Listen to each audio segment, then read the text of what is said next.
Hello, and welcome to the Project Good podcast. This is a social impact podcast interviewing experts and advocates about the pressing problems that we face globally and hearing how they suggest we move forward in the future. The Project Good podcast is brought to you by Project Good Work. The goal of this podcast is to inspire people and organizations to develop a mindset that can move others to positive action regarding the complex social issues facing people on the planet.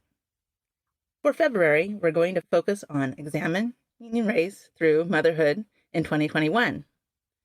Today, I have the pleasure of interviewing Tomi Akitunde, the founder, editor-in-chief of Mater Mea, an online media community that is the #1 trusted destination for thoughtful, high-quality content that celebrates, supports, and empowers Black moms and Black women on their journey to motherhood. As someone who regularly interacts with Black mothers, I thought Ms. Akitunde's perspective could give a new insight into race through a perspective many of us can relate to, motherhood. Let's get into the interview.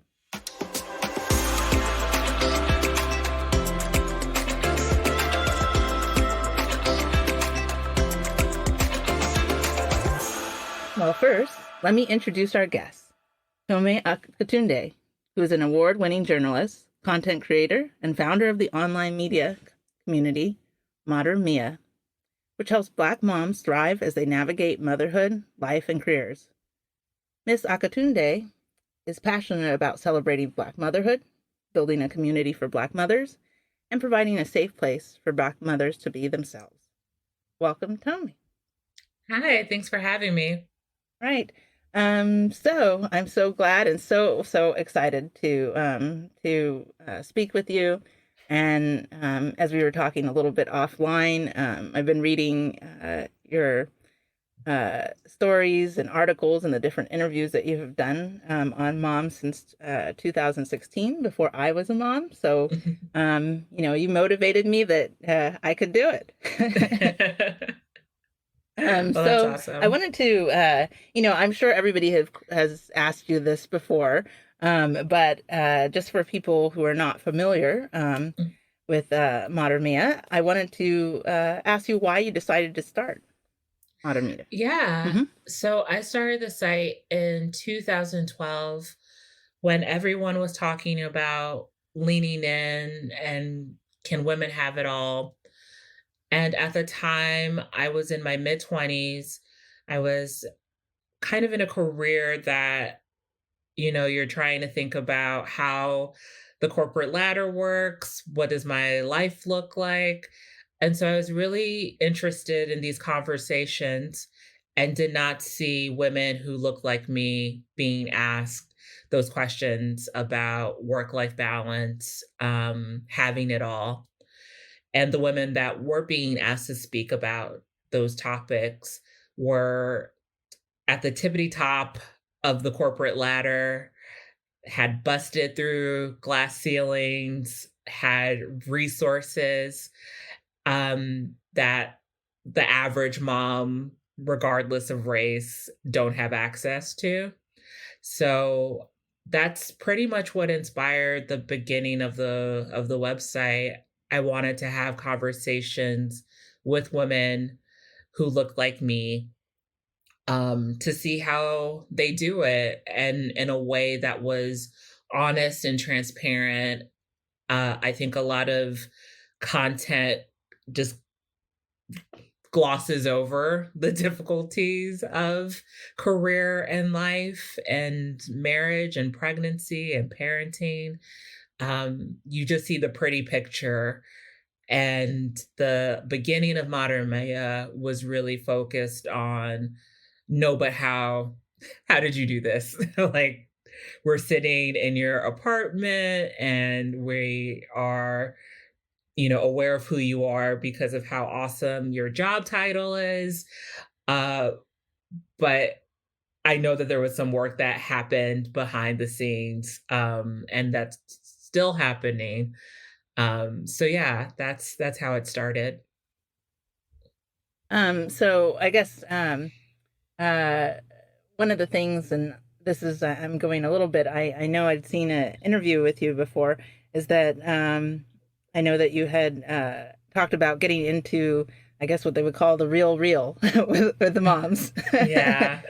which is different. And so, that's one thing I think that for me that makes your community like stand out. Thank you. Um, and then also, I noticed that you recently did a relaunch. I wanted Mhm. to make sure that I mentioned that before we jump into so much details. And just for, because I'd really love more and more people to find out all the wonderful things that you're doing. Oh, thank you. Can you tell a little bit about what's new in your community? Yeah, so I think when I started Mater Mea, it was kind of pre-influencer as we know it.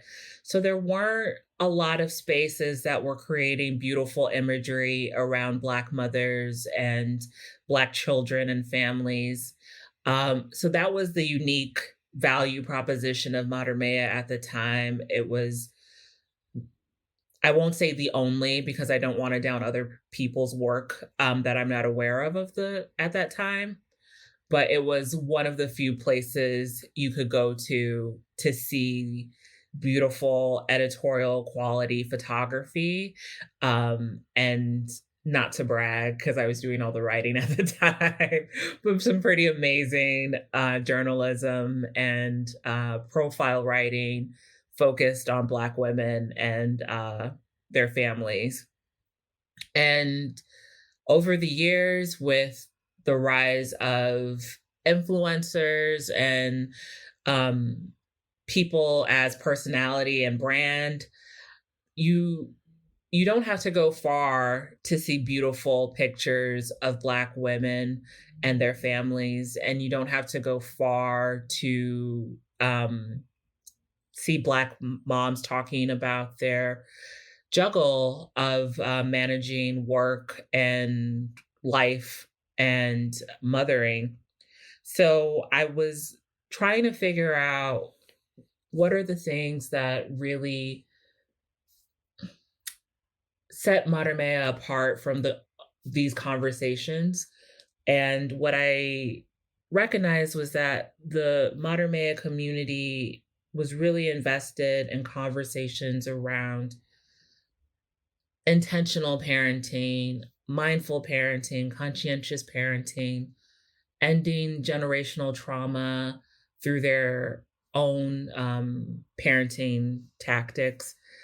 And so it was it was a choice to bring that more to the forefront. How can we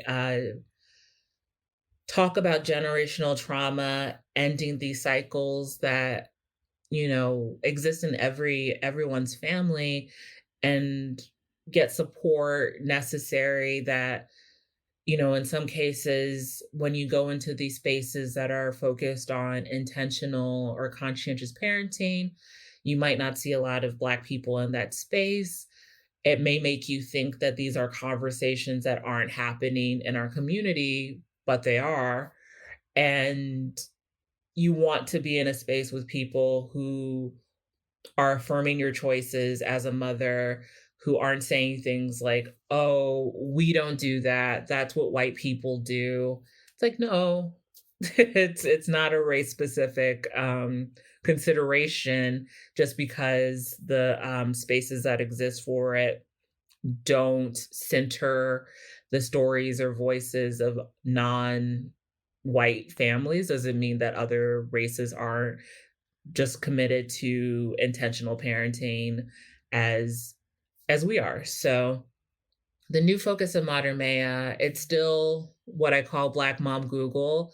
If you have a question about, who is making music for Black kids or who is creating Black dolls that affirm your kids' beauty, you're still going to find that on Mater Mea, but there's going to be more content that's focused on intentional parenting and also self mothering, addressing some inner child stuff that comes up when you become a mother. Cause it's like, oh, I have this new life. It's making me think about the way I was parented.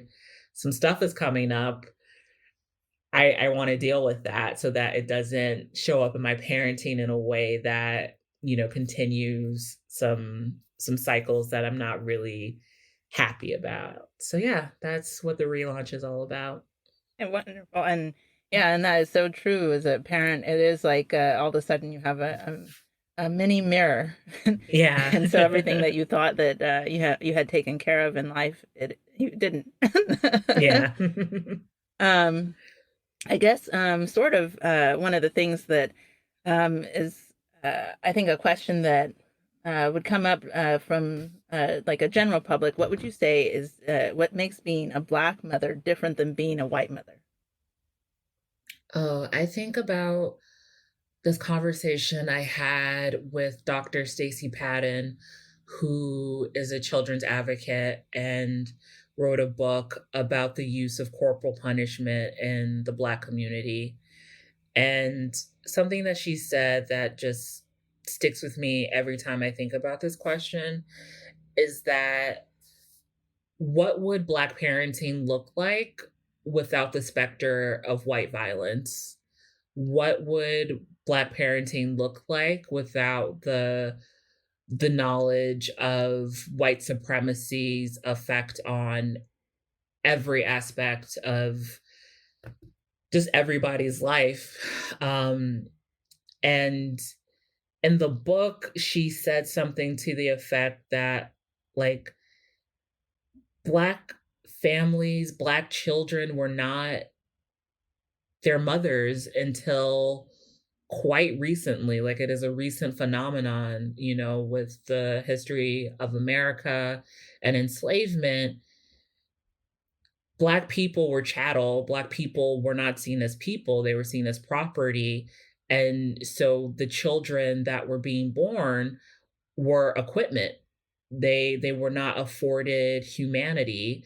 Then you get into Reconstruction. You have the sharecropping system where you're having children um, to work a farm, and you have the fear of Jim Crow and racialized violence, and there's just so much. It's just it's hard to separate your experience as a parent in this country with the understanding that white supremacy is in the educational system, and it's why Black children are disciplined more frequently than their white counterparts for making the same mistakes, or viewed as being disruptive when someone else might be viewed as free spirited or high energy. It's read as disrespectful or violent. uh yeah, it's just always having that kind of double consciousness that, like, your child is not seen as a child in this system. I was speaking to a friend recently who does a lot of work in addressing police violence and offering support to families who are affected by police violence. And she told me a story of a Black boy who was shot in Mississippi. Thankfully, he survived the shooting, but he was 14 years old, and the police officer identified him as a man. And it's it's the same thing that happened with Tamir Rice, 12 years old, playing with a toy gun in a park. I do not believe that a white boy would be killed for playing with a toy gun in a park. I don't think that's a stretch to even say, given what we saw with the insurrection and the way that, it's. I say that Black people are America's most foremost historians because this history, this knowledge is at the forefront of all the choices you make as a mother. So while you have the same concerns of, like, is my baby developing? Like, what school should I choose? Um, are they hitting milestones? There's everyone has those questions. All good moms think about that stuff. But then there's an added layer of racialized trauma from being in a white supremacist country that, just it adds another layer to parenting that I know Black moms wish they didn't have to think about, but they don't have that luxury. They don't have that privilege. I wish, a site like Mater Mea could just be about, um, what diaper bag to pick and stuff like that. But there's other things to think about as well. Yeah, that's true. I guess one of the things that um, well, I guess now I guess that uh, I guess that we are looking at motherhood, I think, in all races, in fact, because of what has happened with the pandemic and with the school system and everything like that. Um, and obviously, what happened with the race riots. One of the things that kept getting asked to me on the street is like, do Black mothers need to be this vigilant? Like, really, like can't they just relax? Like, why, um, like everybody always comes back, like, why do Black mothers, have to be so tough? Um, Mhm. do you think that Black mothers are being too rigid, or do you think that this kind of vigilance is needed? Do you think it's going to, I guess what I'm trying to get at, do you think it's going to backfire in a way? Um, I think that vigilance is a learned response.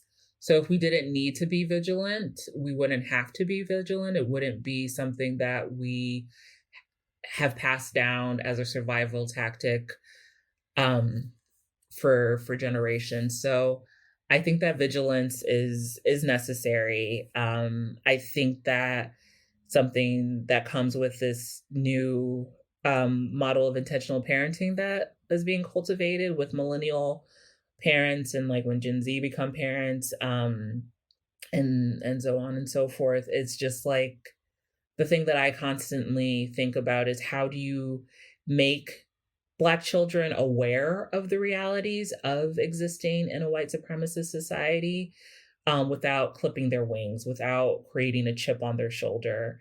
And those are, I feel like, two different conversations. I know you're gonna ask about that later, but I do think the vigilance is necessary. I think the people that ask those questions, it's like a willfully ignorant thing to ask, because we're vigilant about putting plastic plugs up so that our kids don't stick forks um, into sockets, and we have baby gates up, and we know bad things can happen. And so we actively have an entire cottage industry to protect babies from harming themselves. And yet you're watching the same news I am, for the most part, and you're seeing Black children being killed, Black people being killed with impunity. You're seeing stories of like police officers and law enforcement figures in schools harming children, Black children more often than not. There was that story in Florida of a 6-year-old who was arrested for having a tantrum. Like, how can you see those stories, those headlines, and ask if like vigilance isn't necessary? I find it to be people holding on to this idea of a post-racial society and feeling like, oh, we should be past that by now. And it's like if we were past it, it wouldn't still be on our television screens and on our phones. And yeah. I guess going on that, as the big thing is, you saw in the media and everybody saw in the media, as everybody wants to think that I guess you would say they want to think that they don't have any racial problems. Right. um, and then the people who supposedly do, everybody says go get educated. That's what at least what I saw on my social media. But Mhm. I don't know. this is just a kind of a personal opinion, but are books really the answer? Do people really need to go online? Do they need to read more? Um, I I question if that's really the answer, um, Yeah. because I feel like you wouldn't this is kind of a lesson, I guess, that you would learn with your parents, like treat everyone the golden rule, right? Hmm. And so is it, do you think that we have to educate people still? And just to make sure that I understand the we, when you say we, do you mean Black people? I think it's black people or people that I guess they could consider themselves non-racist, like because even Mm, in this case, the difference I think in this experience versus during previous times is that people from other races got involved in mm, I guess you would say in a passionate way, and everybody yeah, was saying like, go get educated, read your books, learn Black history, yeah, or learn about this, American what has happened. hmm, But this is just something that yeah. has always come up to me, is that, why don't we just stick with the golden rule? Do we really think that books are going to, um, you know, make that change?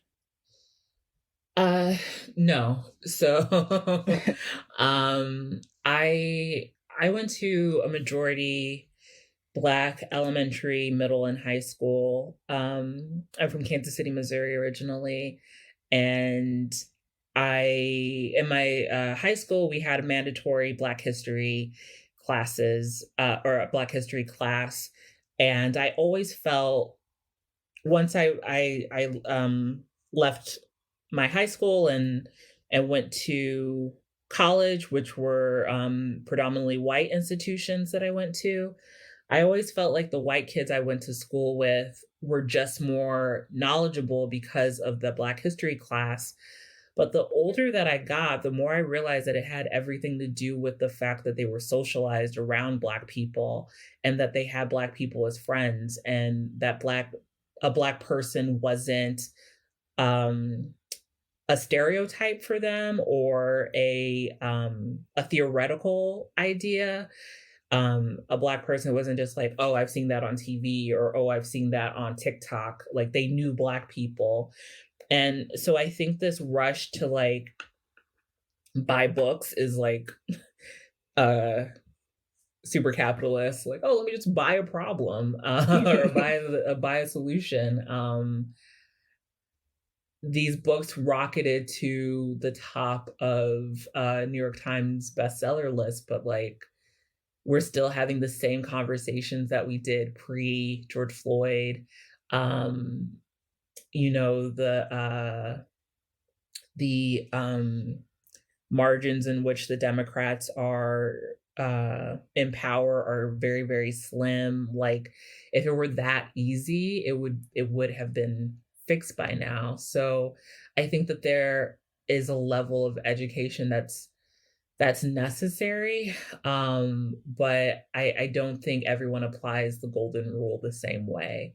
If it is treat others as you would like to be treated, but you still have this like very American idea of, um, pull yourself up by the bootstraps, and we all have the same choices and opportunities, and like, that's where the education comes in. That's where it's necessary to understand redlining and housing covenants and loan rates, and all those things that would be helpful to understand. But I mean, I think that even in the educational system, I was just talking about this with someone, how I used to work in textbook publishing, and Texas is the biggest buyer of, or at least at the time when I was in textbook publishing, Texas was the biggest purchaser of textbooks.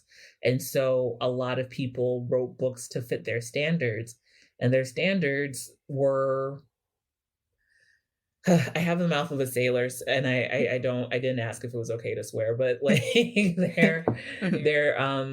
their standards are really problematic, to put it lightly. And so there's just so many ways that like the lie, and the fragility of whiteness is prioritized over actually dealing with racism. And a big part of that is just the socialization element. Like, I have been in so many weddings where I was the only Black bridesmaid, or, I've been to um, so many like parties and events where I'm the only Black person.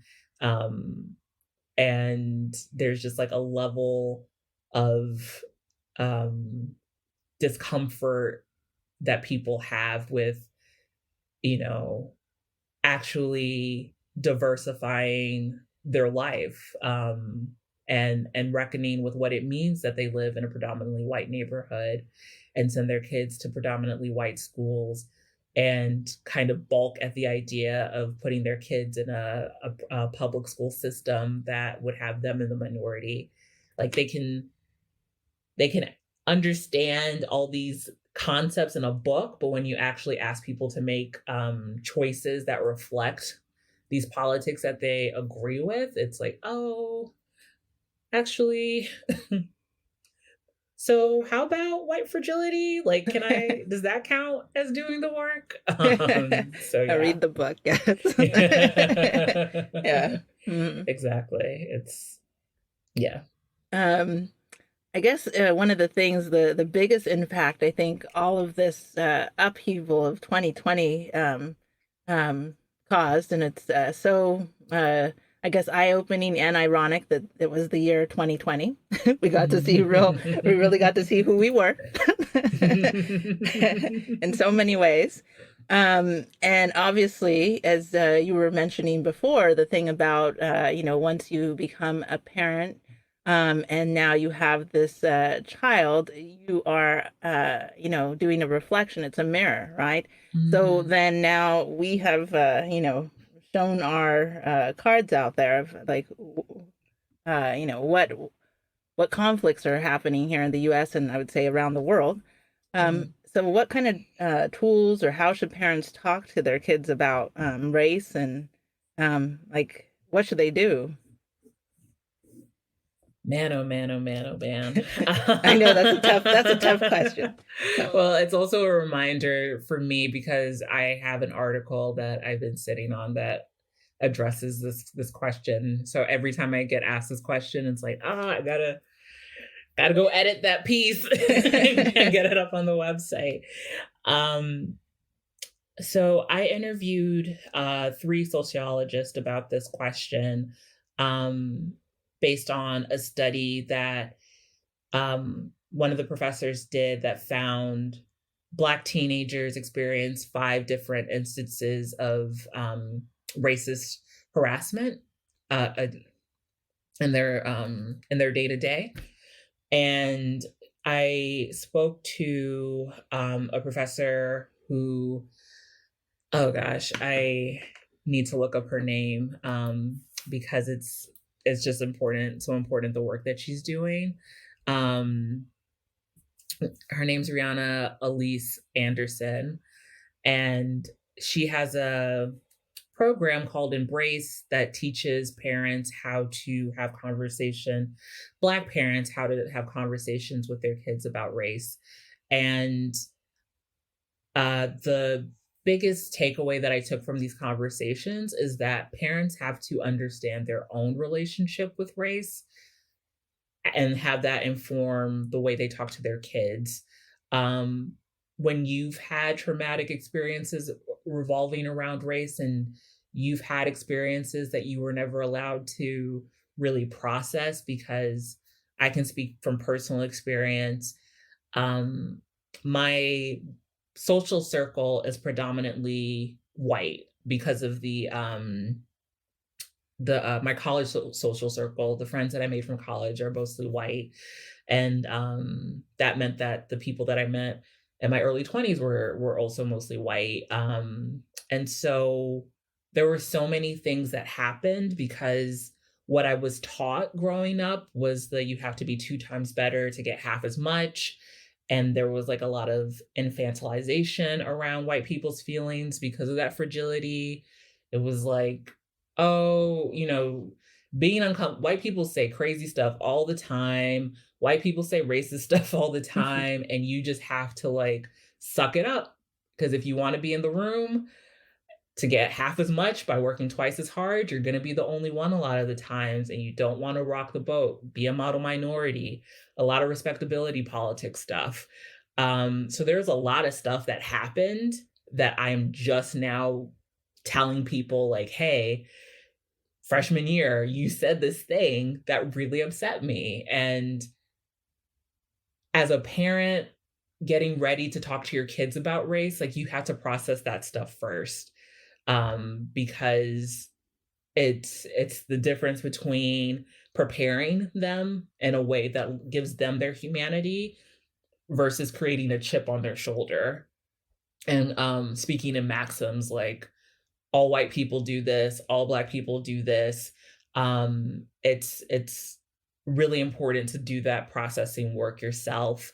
And then something else that came up in some research and conversations I've had is just, like, making distinction between race and racism. There's a tendency to conflate the 2, like, we can talk about being Black, and that does not mean that we need to have a Negro spiritual playing in the background and, like, this really negative, kind of you know what I'm trying to say, like Yes, yes. this Black History Month version of Blackness where it was like, enslavement and Jim Crow and everything's terrible and we're being killed. And you can talk about race in a way that's celebratory, in a way that, oh, look how like fly we are. Look how we are culture shapers and this is happening and that is happening and look at our magic. Look what we do, to counteract the experience of racism that is very negative, that is very ugly, that makes you feel yucky on the inside. So when I was growing up, I started reading really early, and I would read Jet, my parents' old Jet magazines, and Ebony, and the KKK was my boogeyman. Like, I knew those stories, and I knew the kind of like racist, traumatic stuff that was happening in this country. And that's what I knew about Blackness. I did not know, the fun stuff, the things we're celebrating, the things that would make me proud to be Black. I knew that people would not like me because of the color of my skin, but I didn't know that the color of my skin was okay. There was nothing wrong with that. And so I think a big part of talking to you, and this is specifically for Black parents, um, a big part of talking about race versus racism is making that distinction, processing your own feelings about race and racism so that you don't unintentionally pass on that kind of trauma, your own trauma to your kids so that they can have their own experiences separate from the ones that you've had. I think it's being a safe space for your kids to come to you to say, like, oh, someone said that they didn't want to play with me today because I'm brown. And instead of being like, up, like, let me get my shoes, let me like go over to that school and talk to some people. It's like, oh, well, how did that make you feel? Oh, okay. I like, and why do you feel that way? Right. Well, what they said was wrong. And, like being able to address your kids' feelings first and then pointing out like, that might help in sometimes. Sometimes people feel this way about people who look like us, but we are not the problem. They're the problem. Their ignorance is the problem.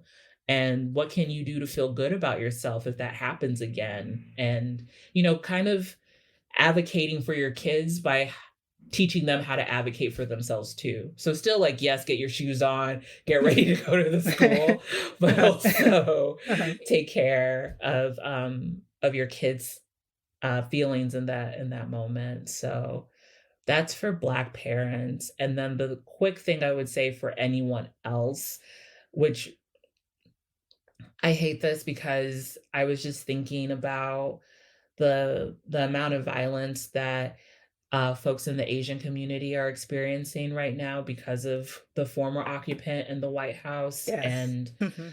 um, all of that is just like racism and is not just a black and white issue. And so often in this country, it becomes a black and white issue. Um, but kids notice the differences in race very, very quickly. Like it is a natural human response to be like, oh, this person looks different than me. And instead of shaming a child for noticing those differences, or saying it's too early for us to talk about that, we can't talk about that. That color blindness is really harmful because instead of expressing the reality of the world, you're setting your kids up to believe that we're all the same, and we're not. Thank God we're not. Like that Mhm. would be really boring.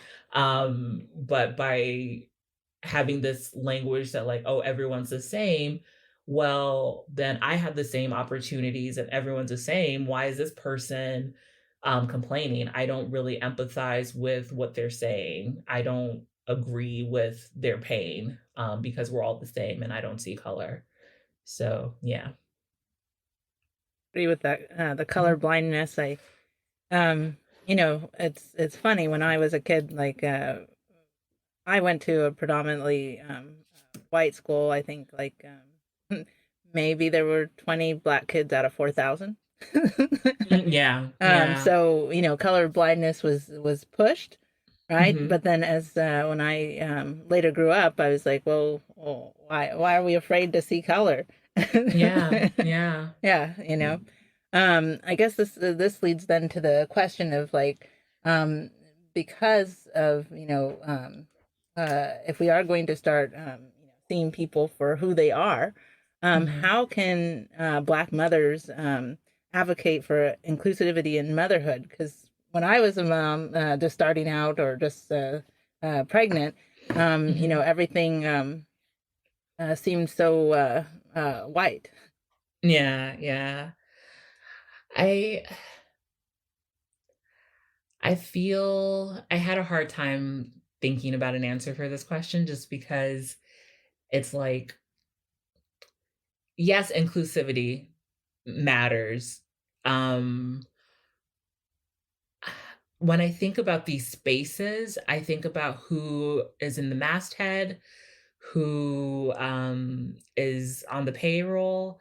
There's no diversity in the people who exist on in their companies, and then even more than that, when they think of, and again, I'm focusing on Black motherhood because that's just like my area of genius and Hmm. my wheelhouse. And I'm a Black woman. I can't speak to other races' experiences of motherhood, but you should see my inbox right now.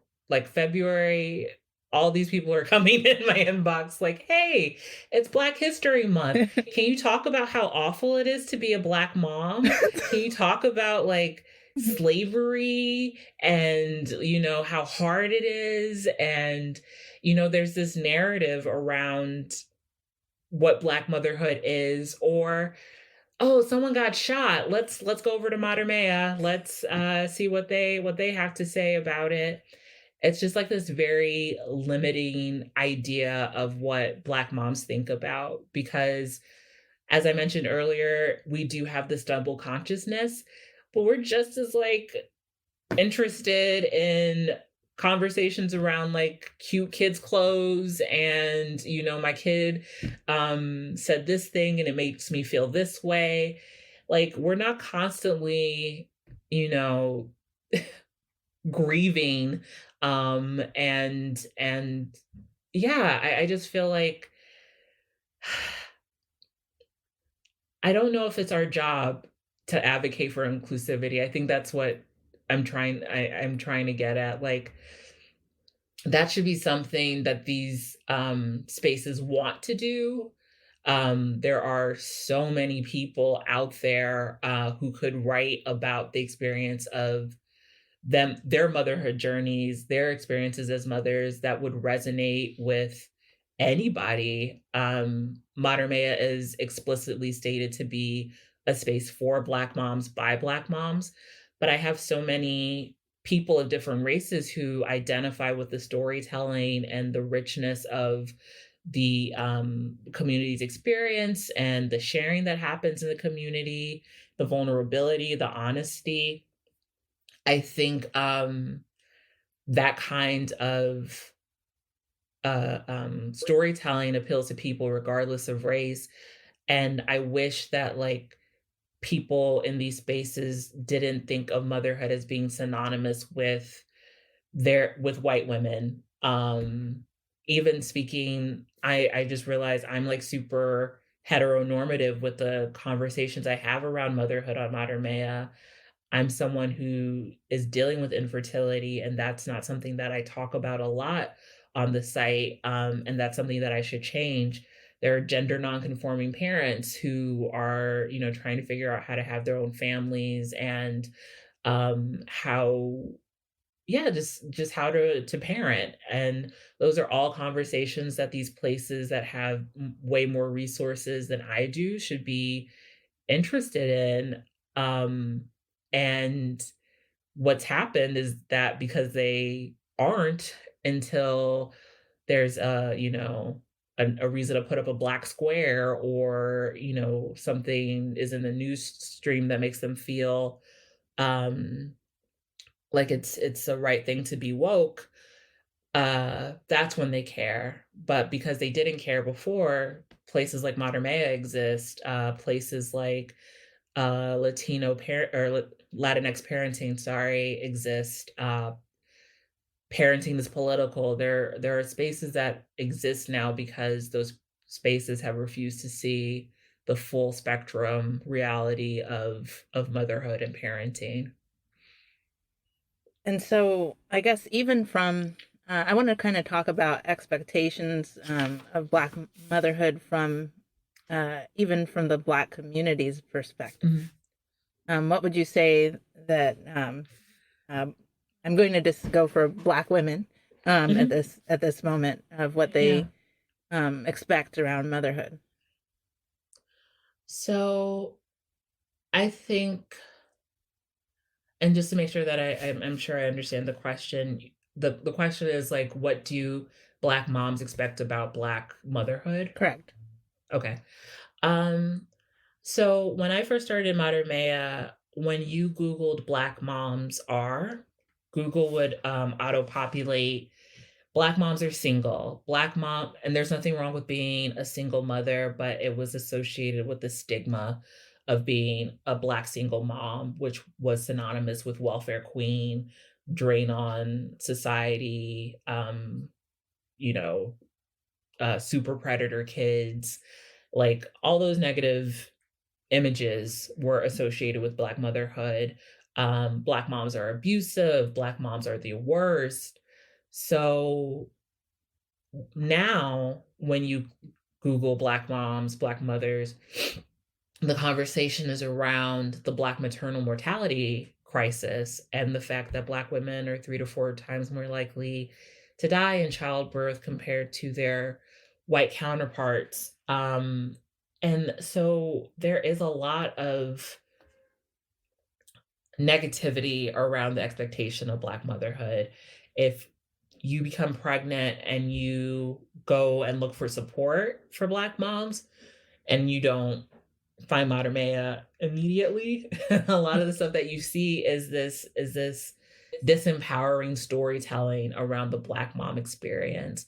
And a lot of women that I follow and interact with, they don't want that to be their story. They don't want that to be the stuff that they see, so they actively do not engage with that form of storytelling.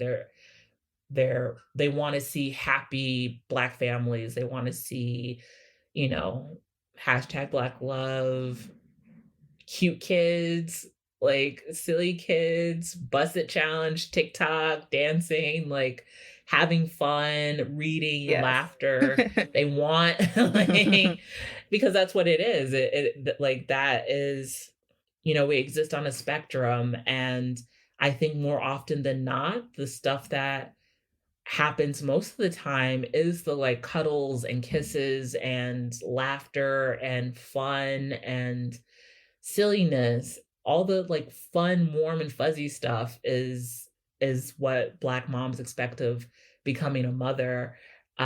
It's just when they're confronted with the realities that sometimes happen in a system that does not see them as mothers, do not see their children as children, that's when, you know, the switch flips, and now you want to have conversations around maternal mortality and infant mortality and medical bias and um you know, racism. That's when you want to have that kind of those kind of conversations and get support around that.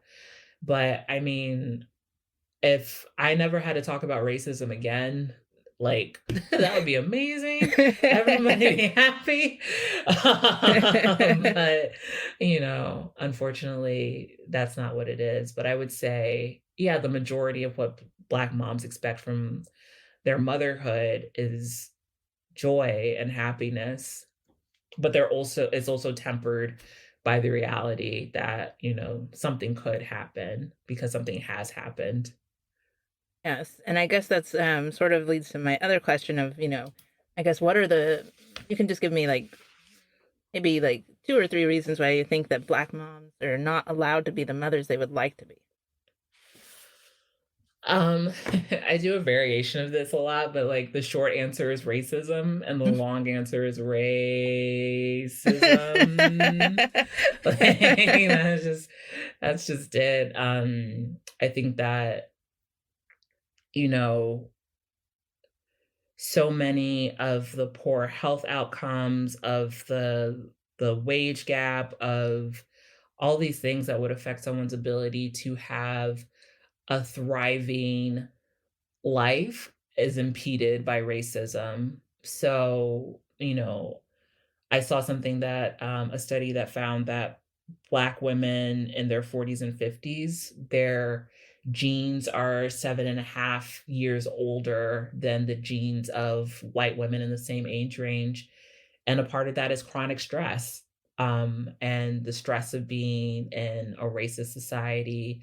Um, you know, I have asthma, like really, really bad asthma. And I live in New York, and New York, Bronx to be exact, has the highest instances of childhood asthma.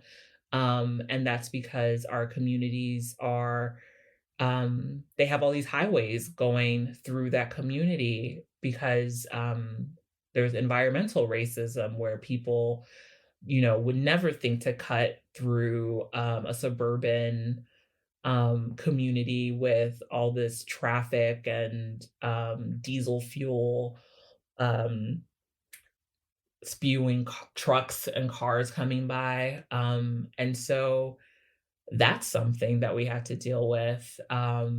Even if you are someone who is raised in a great community with like, I don't know, a Whole Foods on every corner and like pasture raised chicken in every pot. But you go into an office where, you know, you're dealing with microaggressions and the stress of that, and you find out that you are being paid way less than your counterparts, even though you have more schooling, because Black women are some of the most or the most educated group. I think according to a recent study Mhm. that I hate when I say recent study and I like can't remember the year. No, 'Cause I don't read wanna that. I read a sound similar study, and I'm a okay. Pew Research nerd. So yeah, so Okay. I've yes, and I've read it like a bunch of different places, And I was like, Yeah. wow, but I'm Yeah. not surprised. I noticed that Hmm. with friends and Yeah. and I just see like, how hard people are working out there and the people that are in the Right. media and you're like, "Oh, this person like they have a PhD." Yeah. Yeah. Yeah. And it's part of like the grind mentality that comes from being told that you have to work twice as hard for half as much. Like we know what is stacked. We know what is stacked against us, and we see how a potential way to work around the system, to work within the system, and yet you still find these problems where, a friend was telling me that she found out that she was making so much less than a coworker who was a white guy. And like, these are just conversations that they're just so tiring. Like, I wish we could have a new conversation where it was no longer that, this is how much we get paid on, we get pennies on the dollar compared to white men, and you know um doctors don't believe our pain. And I wish that people were more interested in solving the problem than being upset about being called racist. Like, if you fix the problem, you wouldn't need to be called racist anymore. Like, we could Yes. talk about something else. This is true. And I guess that Yeah. answers, in a nutshell. I was going to ask you how stream organizations can support Black mothers, but I think that Mhm. answers that question. Mhm. Yeah. I guess why do you think there are so few like people and organizations that, showcase positive Black motherhood? Um, I I think it's the same reason why, like, in the 90s we had this amazing rush of like Black TV programming, and now we don't, and it's starting to come back again. I think people think of it as a niche. I think, like, once you hit a certain number of Black people, people are like, oh, it's a Black thing now. Like, that's not for everybody. The idea of mainstream is still very, very white. And people think that in order to reach the most people, the people that need to be centered and focused on are white. And that's borne out because that's been the only option for such a long time. But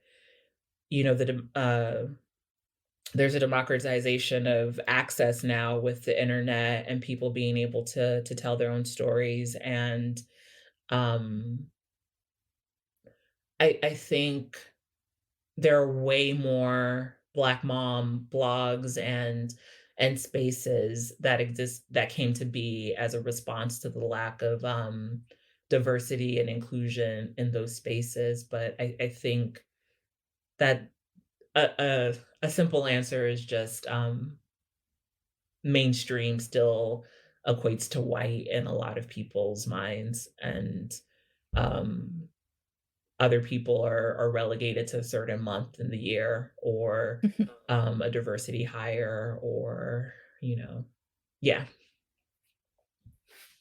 Well, since we've went into, I want to kind of change it and look at maybe some of the positives that have come out of Oh yeah. for this. I guess one thing is, as we've been talking, is Black mothers, what I would call they experience stolen motherhood. And Uh, what do you mean by that? what I mean by stolen motherhood is that they don't get to, obviously everybody's going through the same pain of childbirth, but getting to be celebrated, like, when you go to the grocery store, everybody's like, oh, how cute.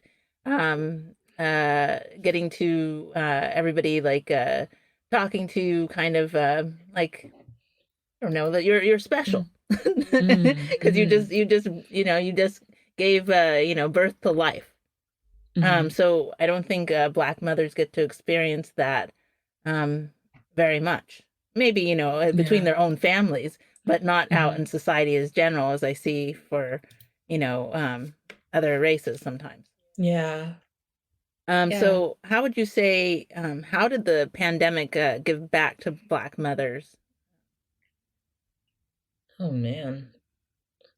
I don't know that it has in terms of like what you're talking about in terms of celebrating Black moms. I think there have been these listen to Black women moments that again just strip Black women of any complexity. They're either it's still falling into the mammy Jezebel, welfare queen, like those kind of tropes are still applied when we say things like listen to Black women and thank Black women. It's when the mainstream media does it, it Mhm. becomes like a very um there's no nuance Mhm. to why Black women have to step up the way that they do and save the day.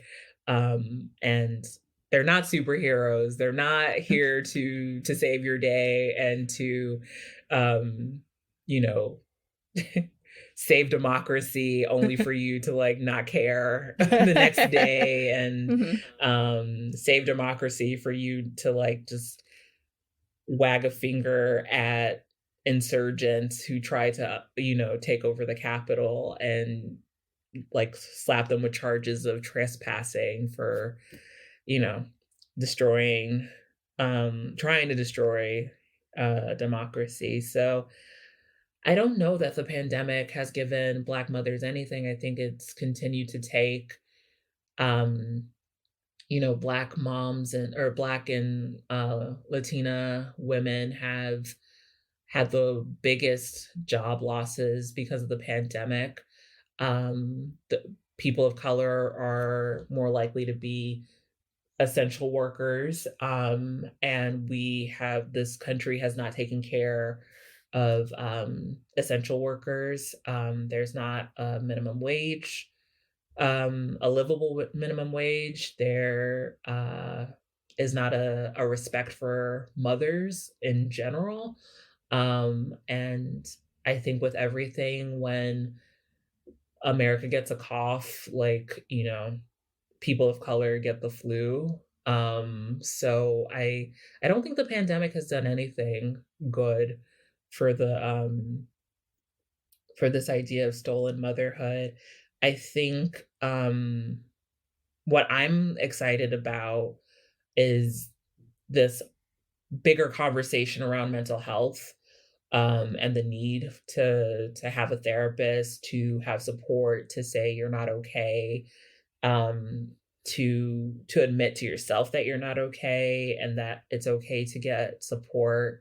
That mental health is the same thing as physical health. If you're not, you know, this expectation that the strong Black woman narrative has to apply across the board. We're not allowed to feel feelings and feel hurt or anxious or depressed. I think the biggest gift, if you can call it that, from the pandemic is an acknowledgement that mental health is real, and you know, it's it's okay to not be okay. I see more people admitting that, and that's great. Yeah, that's definitely something I think that it gave back.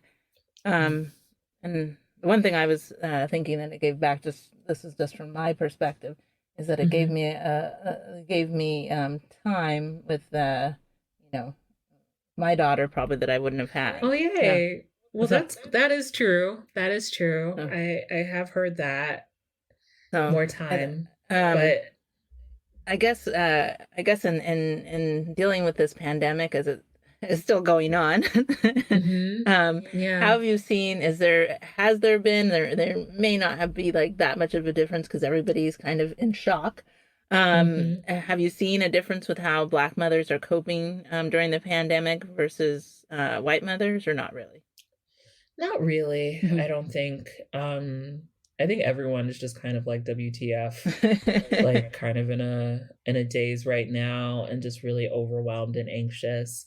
I will say that I'm not in a lot of white mother spaces, but like the few that I'm in, everyone is just like, "When is there gonna be a light at the end of the tunnel, or is that another oncoming train?" Like, I just how much longer are we supposed to be parenting and existing in this weirdo reality? Yeah. And then, just as I guess, kind of a coming to a closing kind of question, um, Mhm. just because I think a lot is still to be determined on how, um, I guess everybody's going to vaccination, so we'll see how everything turns out. Yeah. Um, but just because this is also the name of your online media community, what does Mhm. the word mother mean to you? Oh, man. I used to think of it as very, like, Webster Dictionary, like, "A mother is a person who has given birth to a child." Um, and in the course of going through my own trying to conceive journey and self-mothering journey, I think being a mother is just being someone who is invested in the growth of other people, um, whether that be people that you know, bear yourself, whether you adopt a child, if you're a non-bio mom, non-gestational carrier, like it is just being someone incredibly invested in someone else's growth and well-being. A nice answer. I like that, Mhm. especially because for the parents who are become adopted parents Mhm. um, or you know, they have children in other ways. Yeah. Yeah. So I guess what would you say? This is the last and final question. Um, I guess what would you hope? I guess that Black mothers can gain in 2021. What kind of insight into Black motherhood through your community? Oh, I'm really excited about Mater Mea continuing to be a safe space for Black moms to be themselves, but also to be more than somebody's mama. Um, I my parents are Nigerian, and often you refer to people by parents by their kid's name, their firstborn's name. So it'll be Mama Tomi, Baba Tomi, and my mom has always been very um don't call me that. My name's Amelia. Like, I'm not Mama Tomi. I exist. I am Amelia, and I'm more than a mama. And I think that so many of the milestones that women are socialized to reach um, strips them of their identity. So, like, or makes their identity wrapped up in belonging to somebody else. So again, very heteronormative thing, but like you're someone's wife and then you're someone's mom and then you don't exist anymore. Like that's not real.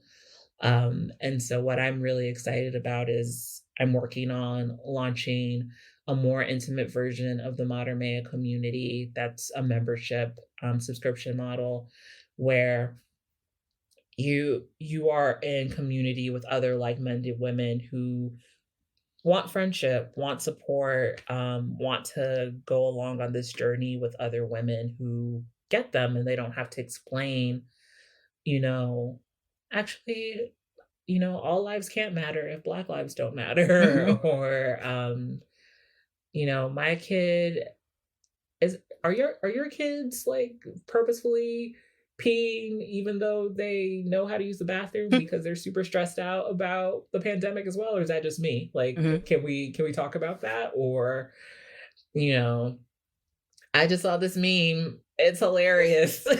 Like, Hmm. I'm really excited about community. I think I was very quick with my answer about like the pandemic hasn't given anybody anything good. Hmm. But that's now that you said that what you said about you having more time with your daughter, I think the other thing the pandemic has given is just the reminder that we need people. We can't do this by ourselves. This kind of push for a really individualized family nuclear unit hasn't done anybody any favors. You really need other people for emotional support. And I have seen, as we switch to virtual, just this rise of conversations and sister rooms and communities that have risen up to just let you not be okay with other people who aren't okay or who are like, it's Friday, but it feels like Monday. Hmm. Like, am I the only one who feels that way? Like, so I think what I hope for Black moms in 2021 is just a deepening of community and being okay with not being okay and getting support until you are okay again. Fantastic. Well, I would like to thank you for your time and your insight. It's been wonderful um, listening and learning about motherhood through the perspective of someone that gets to work with lots and lots of Black mothers. Mhm. And I guess if you would like to learn more about Tomi and become a member of her online community, you can go to Mater Mea at .com. Is that the best way, I would say, right? Yeah, yeah. Mater Mea, MaterMea.com. And then we're also on Instagram. Same handle, MaterMea. Hey, fantastic. Okay, thank you so much. Thank you. If you have a passion for an unserved community, a social justice problem, or simply want to change minds, contact Project Good Work at projectgood.work to start your project of change today. To our listeners, thanks for tuning in to Project Good, where we are focused on what matters.